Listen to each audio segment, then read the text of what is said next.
Hello అండి Rahul hi గారు. అండి. ప్రస్తుతం లావణ్య గారు, మస్తాన్ సాయి గారు, శేఖర్ భాష గారు. ఈ ముగ్గురివి 3 వెర్షన్స్ కింద మనం చూస్తూ ఉన్నాం. నిన్న శేఖర్ భాష గారు కొన్ని ఇంట్రెస్టింగ్ వ్యాఖ్యలు చేశారు. అంటే ఒక్కసారి అసలు ఏం జరుగుతుంది అని ఆలోచించేలాగా. ఇప్పుడు లావణ్య గారి మీద 8 ఎఫ్ఐఆర్‌లు నమోదయ్యాయి. ఎందుకు ఇప్పటివరకు అరెస్ట్ చేయలేదు? తనకి పెద్ద పెద్ద పోలీస్ ఆఫీసర్‌లతో కూడా కనెక్షన్స్ ఉన్నాయి. కాబట్టే ఒక్క ఎఫ్ఐఆర్ నమోదైన మస్తాన్ సాయిని అరెస్ట్ చేశారు. 8 ఎఫ్ఐఆర్‌లున్న లావణ్యను ఇంకా అరెస్ట్ చేయలేదంటేనే పోలీసులకి, లావణ్య గారికి మధ్య ఉన్న సత్సంబంధాలేంటో అర్థం చేసుకోవచ్చు అని ఒక పెద్ద ఆరోపణే చేశారు. మీరేం చెప్తారు? అసలు ఫస్ట్ ఆఫ్ ఆల్ సీ మొదలుపెట్టిన టాపిక్ ఏంటి? హ్మ్. వెళ్తున్న టాపిక్ ఏంటి? అంటే నువ్వు ఏ రీజన్ కోసమైతే వచ్చి పోరాడుతున్నావో, మొగాళ్ళకి కూడా రక్షణ లేకుండా పోతోంది. ఆడవాళ్ళకి వుమెన్ కార్డ్, విక్టిమ్ కార్డ్ ఉంది కాబట్టి వాళ్ళు ఏం చెప్పినా చెల్లుతుంది. మగవాళ్ళకైతే రక్షణ లేదు అన్న టాపిక్ మీదనే కదా ఆయన వచ్చి సపోర్ట్ చేసి అందరికీ మాట్లాడుతుంటే. తర్వాత మధ్యలో ఆమె రెచ్చగొట్టడము, ఈయన రెచ్చిపోవడము, ఆమె వాళ్ళ ఫ్యామిలీ గురించి మాట్లాడడము, వాళ్ళ వైఫ్ గురించి ఈయనకి ఇంకోటి తట్టుకోలేక పర్సనల్‌గా ఏవైతే 4 గోడల మధ్య జరిగి ఉంటాయో, సంబంధం లేని విషయాలన్నీ తీసుకొచ్చి ఆ అమ్మాయి ఇది, అమ్మాయి ఇది, అమ్మాయి ఇది, అమ్మాయి ఇది అని character assassination to the next level. Character assassination to the next level చేసేసి అయిపోయిందక్కడ. నిన్న ఈ అమ్మాయి భరించింది. సరే నా మీద డ్రగ్స్ కేస్ అయితే పెట్టారు. నా మొగుడితో ఉన్న సంబంధం గురించి మీరు ఎన్ని మాట్లాడుకున్నా మీరొచ్చి ఆర్చలేరు, తీర్చలేరు అని అమ్మాయి అనుకుంది. నవంబర్‌లో వెళ్లి ఈ అమ్మాయి ఎళ్లి హార్డ్ డిస్క్ తీసుకొచ్చుకుంది. ఎందుకు? వీడు జైల్‌లో ఉన్నాడు. హ్మ్. మస్తాన్ సాయి. తీసుకొచ్చుకొని పోలీసులకి ఎప్పుడు అప్పచెప్దామా అనుకున్న టైంలో వాడు మొన్న వచ్చి దాడికి దిగడము. దాడికి దిగే టైంలో ఈ అమ్మాయి ఆడియోలో అసలు ఏమేమి ఉన్నాయి ఆ హార్డ్ డిస్క్‌లో అంతా ఓపెన్ చేసి చూస్తే వీళ్ళిద్దరూ మాట్లాడుకున్న లీక్‌లు. చూసారా మస్తాన్ సాయి గాడు ఎంత తెలివిగల్లాడో? శేఖర్ భాషా గారిని కూడా ఇరికించడానికి ఆడియో లీక్ పెట్టుకున్నాడు వాడి దగ్గర. ఇప్పుడు అలాంటి వాడితో ఈయన ఫ్రెండ్‌షిప్ చేసి ఇప్పుడు వార్తలంతా ఇదే కదా! అదే మస్తాన్ సాయి మామూలోడు కాదు మామూలోడు అన్నట్టు. కాదు. ఇంతమంది ఆడియోలంటండి. ఆయన వరలక్ష్మి టిఫిన్ సెంటర్ ప్రభాకర్ రెడ్డి గారి ఫోన్ హ్యాక్ చేశారు. 40 మంది అమ్మాయిల ఫోన్‌లు హ్యాక్ చేసి గూగుల్ టెక్నాలజీతో, ఆండ్రాయిడ్ టెక్నాలజీతో దాంట్లో ఉండే వాళ్ళ పర్సనల్ చాట్స్, పర్సనల్ ఫోటోస్ అన్ని చేసి హ్యాక్ చేసి మాట్లాడేవాడు. ఒక సాఫ్ట్‌వేర్ ఇంజినీర్‌గా ప్రారంభించిన తన కెరియర్‌ని తనకుండే తెలివితో ఇన్ని చేశాడు. హీరో నిఖిల్ గారి పేరు. ఆయన ఫోన్‌లో పర్సనల్ డేటా అంతా హ్యాక్ చేశారంట. ఆయనేం చేయాలనుకున్నాడో తెలీదు. సింగర్ సునీత గారిది. హేమ గారిదంట. ఇలాంటి పెద్ద పెద్ద పేర్లు వినపెడుతున్నాయి. ఈ పోలీసులు బయట పెట్టట్లేదు గానీ, ఒక్క ఆడియో లీక్ మాత్రం బయట పెట్టారు. అది మస్తాన్ సాయి గారు, పలానా శేఖర్ భాషా గారు ఈ అమ్మాయిని డ్రగ్ కేస్‌లో ఇరికించాలి. ఈ అమ్మాయిని ఏదో ఒకటి చేయాలని మాట్లాడుకున్న కాన్వర్సేషన్ అది. అందులో కరెక్ట్‌గా ఏం మాట్లాడుకున్న కాన్వర్సేషన్ అనేది పోలీసులు మనకు రిలీజ్ చేయలేదు కానీ, వాళ్ళు మాత్రం రిలీజ్ చేసిందది. కానీ దీనికి శేఖర్ భాషా గారు చెప్పిన స్పందన ఏంటంటే, ఆయన నన్ను ఒక హెల్ప్ అడిగారండి పబ్ ఎంట్రీ కోసము. ఆ అమ్మాయిని రెడీ అని అడిగారు. కానీ ఆ అమ్మాయి ఎంత తెలివైందంటే, ఒక పోలీస్ పెద్ద పోలీస్ ఆఫీసర్, పెద్ద పోస్ట్‌లో ఉన్న పోలీస్ ఆఫీసర్‌ని హనీ ట్రాప్ చేసింది. హనీ ట్రాప్ అంటే ఏముంది? గొంతు మార్చి మాట్లాడి సెడ్యూస్ చేయడము, మాట్లాడడము చేసింది. అంటే మీరేదంటే అది, నన్ను మాత్రం దీనిలో నుంచి కాస్త బయట పడేయండి అన్నట్టుగా హెల్ప్ అడిగారు అంటున్నారు. హ్మ్. అసలు, అసలు అది కూడా తప్పే కదా! హ్మ్. నువ్వు సమాజానికి హెల్ప్ చేసే ఇప్పుడు ఆ అమ్మాయి మీద నీకంత కక్ష ఉండాలి. వాడికెందుకు అంత కక్ష అమ్మాయి మీద? అమ్మాయిని ఎందుకు రెడ్ హ్యాండెడ్‌గా పట్టుకోవాలి? అసలు ఫర్ వాట్ రీజన్? పోలీసులకెళ్ళి చెప్పొచ్చు కదా! శేఖర్ భాషాని పర్మిషన్ అడగాల్సిన పనిలా మస్తాన్ సాయి. ఆయనకు నిజంగా ఆ అమ్మాయి లావణ్య అనే అమ్మాయి మీద అదేంటి ఇబ్బంది కలిగుంటే, లేకపోతే మోసం చేసుంటే, రాజేశ్వరరావుని వాడుకుంది, ఇంకొకరిని వాడుకుంది, నన్ను కూడా వాడుకుంటుంది, ఈ అమ్మాయిని ఎట్లైనా చేయాలని పోలీసులు కంప్లెయింట్ ఇచ్చి, టీమ్‌కో, మహిళా కమిషన్‌కో ఏదో ఒకటి చెప్తే, వాళ్ళొచ్చి ఆ వంతు తేల్చేవాళ్ళు నిజంగా అది జరిగుండుంటే. నువ్వెళ్ళి ప్రముఖ జర్నలిస్ట్ అందరూ కలిసి ఒక పబ్‌లో డ్రగ్స్ తీసుకుంటారు, మాదక ద్రవ్యాలు తీసుకుంటారు. నువ్వు నాకు హెల్ప్ చేయని ఇంకో జర్నలిస్ట్ వెళ్లి అడగడం ఏంటి? ఇంకో సినీగా గురించి కానీ 'ఆర్‌జే శేఖర్ భాష' అంటారు ఆయన పేరు. హ్మ్. ఇప్పుడు కొంచెం ఫిలాసఫిస్ట్‌గా జనాలకి ఉపయోగపడేవాళ్ళలాగా మగవాళ్ళకి అన్యాయం జరిగితే నేనున్నాను ముందుగా అని మాట్లాడే ఒక వ్యక్తిగా ఈయననెళ్లి నువ్వు అడగడం ఏంటి? ఈయన దానికి హెల్ప్ చేస్తానని మాట ఇవ్వడం ఏంటి? దాని ఆడియో రికార్డింగు వీళ్ళిద్దరు మాట్లాడుకున్న ఫోన్ రికార్డింగు వాడెందుకు సేవ్ చేసుకున్నాడు ముందు? ఇప్పుడు 'శేఖర్ భాష' గారు అవన్నీ కప్పిపుచ్చేసి మాట్లాడే మాటలేంటంటే, లావణ్య మీద 8 ఎఫ్ఐఆర్‌లున్నాయి. ఇంతవరకు ఒక్క పోలీస్ కూడా ఒక్క ఎఫ్ఐఆర్ మీద ఆమెను అరెస్ట్ చేయలేదు. కానీ లావణ్య వెళ్లి ఒక్కసారి కేసు పెడితే మస్తాన్ సాయిని అరెస్ట్ చేశారు. మస్తాన్ సాయి చాలా మంచోడు. మస్తాన్ సాయి నా ఫ్రెండు అని మాట్లాడుతున్నాడు. మస్తాన్ సాయి ఆయన ఫ్రెండ్ ఏంటి? వాడు డ్రగ్ కేస్‌లో లోపలికెళ్ళాడు. 300 వీడియోలు అక్కడ కళ్ళకు గొంతు కనిపిస్తున్నాయి. నీ మరి? ఆడియో ప్రూఫ్ నిన్నే మోసం చేశాడు. నీతో మాట్లాడిన ఆడియో ప్రూఫే వాడి దగ్గర పెట్టుకున్నాడు. దాన్ని చూపించి నిన్నెట్లా బెదిరించాలని. ఆ మాత్రం మనకు తెలియట్లేదా మాట్లాడేటప్పుడు? కామన్ మ్యాన్‌కే తెలుస్తుంది కదా! ఇందులో ఎన్ని లొసుగులున్నాయని ఒక్కొక్కటి బయట పడితే ఎవరి పంచలు తడిసిపోతున్నాయి ఎవరికీ తెలియట్లేదు. ఓకే. నెక్స్ట్ ఒక పోలీస్ ఆఫీసర్‌ని హనీ ట్రాప్ చేసిందని పోలీసు వ్యవస్థ మీదనే నువ్వు మాట్లాడుతుంటే పోలీసులు ఊరుకుంటారా? ఇప్పటిదాకా నీకు అంత జస్ట్ ఒక ధైర్యంగా ఎట్లా మాట్లాడుతున్నారు దట్ మరి? ఈస్ వాట్ కదా! అసలు పోలీస్ ఆఫీసర్ నా దగ్గర ఆ ప్రూఫ్‌లన్నీ ఉన్నాయంటున్నాడు. అంటే పోలీస్ ఆఫీసర్‌లతో హనీ ట్రాప్ చేసిన ప్రూఫ్‌లు కూడా నీ దగ్గర ఉన్నాయి. నువ్వు ఇంతవరకు బయటకెందుకు పెట్టలేదు? దేనికి భయపడుతున్నారు? You have a right to talk. You can show directly. ఇప్పుడు నా దగ్గర ఇన్ని ప్రూఫ్‌లు ఉన్నాయి సార్. నన్ను అనవసరంగా నన్ను ఇరికిస్తున్నారు. చూడండి అని నువ్వు కూడా ఎళ్లి పోలీసుల దగ్గర ఇదిగో ప్రూఫ్‌లని బయట పెట్టొచ్చు కదా! ఇప్పటికి కూడా నిన్న కూడా ఫోన్‌లో మాట్లాడిన ఆడియో లీకులు వినిపిస్తున్నారండి. ఆ అమ్మాయి మాట్లాడింది నువ్వెందుకు రికార్డ్ చేసావు?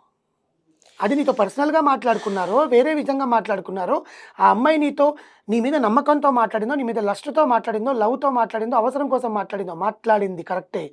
దాన్ని నువ్వెందుకు రికార్డ్ చేసుకున్నావు? ఏమి స్వలాభంతో రికార్డ్ చేసి వినిపిస్తున్నావు? మీడియాకి అది కూడా. ఒక ఆడపిల్ల గురించి ఎంత చెడ్డదైనా కానివ్వండి, గుట్టు రట్టు కాకుండా ఎళ్లి పోలీసులకివ్వాలి. జనరల్‌గా ఆడపిల్ల ఇలాంటి కేసుల్లో ఇరుక్కుంటే పోలీసులు కూడా ఎవ్వరు వినిపించకుండా తలుపులన్నీ వేసి జడ్జి గూడా సెపరేట్‌గా అడుగుతారు ఆ అమ్మాయిని. "ఏమ్మా నీ మీద ఇన్ని ఆరోపణలొస్తున్నాయి ఏంటి?" అని. అలాంటి వ్యవస్థలో మనం ఉన్నప్పుడు నువ్వు బట్టబయలుగా మీడియా ఉంది కదా! నేను కూడా మీడియాలో మాట్లాడుతున్నాను కదా! అని చెప్పి ఆ అమ్మాయి ఈ తప్పుడు పనులు చేస్తది, తప్పుడుగా ప్రవర్తిస్తది, ఇదిగోండి ప్రూఫ్‌లు నా మీద నిందలేస్తుందని నీ మీద నిందలేసినప్పుడు నువ్వు దాన్ని ఎదుర్కోవడానికి నీకు ఆడియో ప్రూఫ్‌లే అవసరం లేదు. నువ్వు నిజాయితీగా ఉంటే చాలు. ఇప్పుడు ఆల్ ఆఫ్ ఎ సడెన్ అంత ఇదిగా లావణ్య గారు ఎందుకు హార్డ్ డిస్క్ ఇచ్చినట్టు? ఆ అమ్మాయి మీద ఈమొచ్చి కేసుంది కదా! ఈయనొచ్చి ఆమెని బెదిరించడం ఏంటి? సింపుల్ రీజన్ అండి. ఆ అమ్మాయి పెట్టిన కేసు 'రాజ్ తరుణ్' గారు నాకు దూరం అయిపోయారని. అది నిన్నటి నుంచి నేను మాట్లాడుతూనే ఉన్నాను. అసలు ఆ కేసు ఎటుపోయిందో కూడా తెలీదు. హ్మ్. తిరిగి అంతా వచ్చేసి ఒక డ్రగ్ మాఫియా కేసులాగా అయిపోయిందిది. ఈ అమ్మాయి 10 మందికి డ్రగ్స్ ఇస్తదని, ఈ అమ్మాయి డ్రగ్స్ తీసుకుంటదని, వాళ్ళ ఇంట్లో ఎప్పుడు దిండ్ల కింద, పరుపుల కింద, బాత్రూముల్లో, సింకుల్లో పెట్టుకుంటాయి చూడండి, వెతకండి అని చెప్పి. అసలు కేసు ఎట్టో పోయింది. హ్యాపీగా ఉన్నారు ఎవరి పాటికి వాళ్ళు. ఈమె ఇంట్లో 140 గ్రాములు దొరికేటట్టుగా వీళ్ళు చేశారు. చేసి పగడ్బందీగా అదే టైంకి మీరేమంటే రావాలి. అస్సలు లావణ్య గారికి డ్రగ్స్‌కి సంబంధం లేదా? That is secondary. ఎందుకంటే ఆ అమ్మాయి నేను కొన్నిసార్లు తీసుకున్నానని చెప్పింది. కొన్నిసార్లు బలవంతంగా ఇచ్చానని చెప్పింది. ఆ విషయంలో నేను నమ్మను. నేను ఆ విషయంలో అమ్మాయికి సపోర్ట్ చేయను. తీసుకున్నావా లేదా అనే దానికి తీసుకున్నానని చెప్పేస్తే అక్కడితో అయిపోయింది అది. దాన్ని నువ్వు తిప్పిచ్చి మళ్ళీ ఏదోదో చెప్పావు. ఆ విషయంలో నేను సపోర్ట్ చేయను. బట్ అలవాటు చేసింది ఎవరు? ఈ అమ్మాయి ఎళ్లి తెచ్చుకుంటదా? కమాన్ గివ్ అని చెప్పి. సింపుల్. ఎవరో ఒకరు తెచ్చేయాలి కదా! అది అలవాటు చేసింది వీడు అన్న ప్రూఫ్ ఆ హార్డ్ డిస్క్‌లో ఉన్నాయి. ఎందుకంటే వాడు ఇవన్నీ సేవ్ చేస్తాడు. నీ ప్రూఫ్‌లు నా దగ్గర చాలా ఉన్నాయి. నేను సేవ్ చేసుకుంటాను. నువ్వు నన్నేం పీకలేవు. నువ్వు నన్నేం చేయలేవు. నువ్వేం చేసుకుంటావో చేసుకో. ప్రతి ఒక్క ప్రూఫ్ నువ్వు మాట్లాడిన న్యూడ్ కాల్స్ ప్రూఫ్, నువ్వు మాట్లాడిన ఫోన్ కాల్స్ ప్రూఫ్ అన్నీ నా దగ్గర ఉన్నాయని వీడు బెదిరించేవాడు కాబట్టి ఓకే. నా ప్రూఫ్‌లన్నీ నీ దగ్గర ఉన్నాయని తెలుసుకున్న ఈ అమ్మాయి ధైర్యంగా వెళ్ళి వాళ్ళ ఇంట్లో నుంచి హార్డ్ డిస్క్ తీసుకొచ్చి పోలీసులకి అప్పగించాలని అనుకుంది. ముందు అవన్నీ వినింది. అసలు నిజమా కాదా వీడు చెప్పి ఈ అమ్మాయి ఎళ్లి మళ్ళీ డొల్ల హార్డ్ డిస్క్ ఇచ్చేసిందనుకో మళ్ళీ ఈ అమ్మాయి ఇరుక్కుంటది కదా! అందుకని అవన్నీ విని నవంబర్ నుంచి వాడు బయటకొచ్చిన తర్వాత మళ్ళీ లోపలేయాలని ఈ అమ్మాయి అనుకుంది. ఈ అమ్మాయి వెళ్లి తెచ్చుకుంది హార్డ్ డిస్క్ తెచ్చుకుంది. వాళ్ళ ఇంట్లో. హ్మ్. అవి ఎక్కడుంటాయి ఏంటి? ఈ అమ్మాయికి ఎలా ఈ అమ్మాయి తెలుసు? వీడు అన్నీ చెప్పేవాడంట కదా! ఫోన్‌లలో. నువ్వెంత ధైర్యం ఉంటే రా నా ఇంట్లో ఉంది రా. నా ఇంట్లో ఇక్కడే పెట్టున్నాను రా. రా ఏం చేస్తావో చూద్దువు రా. బట్ ఫ్రెండ్స్ కూడా హెల్ప్ చేశారు. వాళ్ళ బ్రదర్ ఒక లాయర్ అక్కడ పోలీస్. ఇవన్నీ చూస్తుంటే మీకేమనిపిస్తుంది? అంటే నేను అంటున్నాను అసలు మొదలెట్టిన కేసేంటి? సెకండ్ థింగ్ ఒక ఆడపిల్ల తప్పు చేసినా, తప్పు చేయకపోయినా మీరు 10 సార్లు ఆడపిల్ల ఆడపిల్ల అనొద్దు ఆబ్వియస్‌గా కానీ, ఆబ్వియస్‌గా మీరు ఇంతకుముందు ఒక మాట ఏమన్నారు? హ్మ్. ఆడపిల్లలే గదా! వాళ్ళకి తెలీదా? ఒకటి పీకి బయటికి రావచ్చు. హ్మ్. నోట్లో బలవంతంగా హ్మ్. కుక్కడానికి వాళ్ళేమన్నా హ్మ్. చిన్న పిల్లలా అన్నారు. హ్మ్. లావణ్య గారు కూడా చిన్న పిల్లేం కాదు. హ్మ్. యాహ్! ఈమె అంతట ఈమె నేను అదే తెచ్చేసుకుంటదా డ్రగ్స్? అంటున్నానండి. లావణ్య గారిది అస్సలు తప్పు లేదని నేను అనను. వినండి. ఆ! ఆమె తెచ్చేసుకుంటదా డ్రగ్స్? ఎవరో ఒకరు అలవాటు చేస్తేనే కదా! ఎవరో ఒకరు అలవాటు చేస్తే అలవాటు చేసేసుకోవడానికి ఈ అమ్మాయి ఏమన్నా నేను అదే చిన్నమ్మాయా? అంటున్నానండి. ఈ అమ్మాయి తప్పు చేసిందా? తప్పు చేయలేదని అసలెక్కడ అనట్లేదు. ఎంత మిస్టేక్ అయితే ఇక్కడ కూడా ఉందో అంత మిస్టేక్ అవతల పర్సన్ మీరు కూడా ఉంది మీరు అంటాను నేను. 10 సార్లు ఆడపిల్ల, ఆడపిల్ల అంటే ఆబ్వియస్ గా అదే ఆడపిల్ల. ఆడపిల్ల, అవును. అదే ఆడపిల్ల ఎవరో డ్రగ్స్ ఇప్పుడు ధైర్యంగా ఇప్పిస్తున్నారు. తీసుకొచ్చిందిగా. కాదు. అసలు ఏం మాట్లాడుతున్నారు రాహుల్ గారు మీరు? ఒక్క నిమిషం అండి. ఇప్పుడు అమ్మాయి లైమ్ లైట్ లో వచ్చింది కాబట్టి మాట్లాడుతున్నాం. ఎంతమంది తీసుకోవట్లేదు, అరే ఎంతమంది ఆగండి, మీరు దొరకట్లేదు. మీరు 10 సార్లు ఆడపిల్ల, ఆడపిల్ల, ఆడపిల్ల అంటున్నారు కాబట్టి నేను చెప్తున్నా.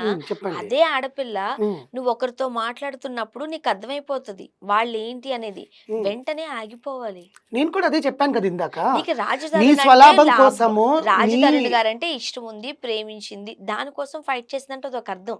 అరే నువ్వు డ్రగ్స్ అదే ఎక్కడికెళ్ళిపోతున్నావు? ఇప్పుడు నేనున్నా మనం అందరం ఇలా కూర్చొని మాట్లాడుకుంటున్నాం. బట్ మన పక్కనున్న మనుషులు ఒక డ్రగ్‌లో ఇంకోటి ఉన్నప్పుడు దూరం వెళ్ళిపోవాలి ఆడపిల్లలు. నేను అదే చెప్తున్నా. ఆ అమ్మాయి స్వలాభం కోసం నేను ఇందాక కూడా స్టార్టింగ్ అదే ధైర్యంగా చెప్పా. వచ్చి చెప్పిందంటున్నారు. ఆబ్వియస్ ఆమె గా ప్రమేయం లేకుండా జరిగిన ప్రమేయం లేకుండా ఇది జరిగిందని కాదు. నేను వాళ్ళు చెప్పట్లేదు. ధైర్యంగా అమ్మాయి కూడా చెప్పలేదు ఆ చెప్పడానికి. విషయం. ఆ ధైర్యం ఉంది కాబట్టి నో ఆ నో రోజు నో నో ఆమె డ్రగ్స్ ఆ అమ్మాయి నా తీసుకోగలిగింది. ప్రమేయం లేకుండా నేను తీసుకున్నానని అమ్మాయి ఎక్కడా చెప్పలేదండి. ఇన్ని ఇంటర్వ్యూల్లో కూడా ఆ అమ్మాయి ఏం చెప్పిందంటే, నన్ను ఇలాంటి వీడియోలు అన్ని చూపించి బలవంతం పెట్టి వాళ్ళ స్వలాభం కోసం నన్ను వాడుకున్నారు, నేను కూడా లొంగిపోయానని అమ్మాయి ఒకానొక వీడియోలో చెప్పున్నది. ఎందుకు దానికి అమ్మాయి ప్రూఫ్ లొంగిపోయారు? కోసం. ఎందుకు లొంగిపోయారు? ఇంకా ఏంటండి నీ నీ నీ మీ మీ మీ సంబంధించిన పర్సనల్ వీడియోస్ అన్నీ కూడా నేను బయట పెట్టేస్తానని బెదిరిస్తే ఆ అమ్మాయి ఏం చేయగలదు? ఏం చేయగలదు? ఆడపిల్లలకి ఒక సెన్సిబిలిటీ అనేది ఉంటది. బయటికెళ్ళే లోపల ఈ అమ్మాయి ఇంటి గేట్ దాటి బయటికెళ్ళే లోపల వీడియో అప్‌లోడ్ చేస్తే తన ప్రమేయం లేకుండా ఈరోజు ఎవ్వరైతే ఆడపిల్లల మీద 6 నెలల పిల్లల నుంచి 60 ఏళ్ల ముసలామె వరకు వాళ్ళ ప్రమేయం లేకుండా జరుగుతున్న అఘాయిత్యాలు ఉన్నాయి చూడండి. అవును.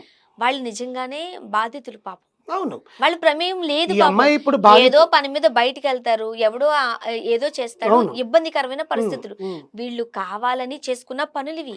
కరెక్టే. నేను కూడా అదే మీరు అంటున్నాను. 10 సార్లు ఆడపిల్ల, చేతులారా ఆడపిల్ల, చేసుకున్న ఆడపిల్ల దానికి అంటుంటే నాకు ఒక్క ఇబ్బందనిపిస్తుంది. నిమిషం. నేను ఒక చేతులారా చేసుకున్న ఆడపిల్లనయ్యుండి. దానికి అమ్మాయి అనుభవించేస్తుంది. పక్కన పెట్టింది. కానీ అమ్మాయి మీద కావాలని ఆరోపణలేస్తున్నారు కాబట్టి అవి ప్రూవ్ చేయడానికే ఈ వీడియోలు బయట కావాలని పెడుతుంది. కావాలని ఈమె చేస్తున్నప్పుడు ని ని మీరు మీరున్నారండి. కావాలని ఏంటండి మీరేంటో చేసేది? నాకు ఇప్పుడు ఫర్ తెలిసినప్పుడు ఎగ్జాంపుల్ మీరేంటో నాకు తెలిసినప్పుడు నేను ఆ 10 అడుగులు దూరం వెళ్ళిపోవాలి. మరి మీరెందుకు ఆడపిల్ల వెళ్ళలేదు? కాబట్టి. సరే ఆ అమ్మాయి తప్పే అనుకుందాము. వీళ్ళెందుకు తప్పు వెళ్ళలేదు? రైట్ల గురించి మాట్లాడట్లేదు నేను. వీళ్ళెందుకు వెళ్ళలేదు దూరంగా? ఎవరు? వీళ్ళెందుకు వీడియోలు తీశారు? వీళ్ళెందుకు ఆడియో రికార్డింగ్‌లు చేస్తున్నారు? ఆ అమ్మాయి మీరు చెడ్డదని. ఆడపిల్ల అంటున్నారు కదా! దానికి చెప్తున్నా. నేను ఆళ్ళు అనేది అలా అదే. ఉంటారు కాబట్టి ఆడపిల్ల దూరం వెళ్ళిపోవాలి. ఆ అమ్మాయి అసలు ఏంటి బెదిరించి అమ్మాయిని స్వలాభం కోసం లోబరుచుకొని ఇబ్బంది పెడుతుంటే ఎక్కడ చిక్కుల్లోంచి బయటికెళ్తది ఆ అమ్మాయి? అవును. దాని చూద్దాం నుంచి ఏం బయటపడింది కదా! జరగబోతుందో. పోలీసులు ఉన్నారు యాహ్! కదా! తేల్చుతారు. Thank you so thank much. You.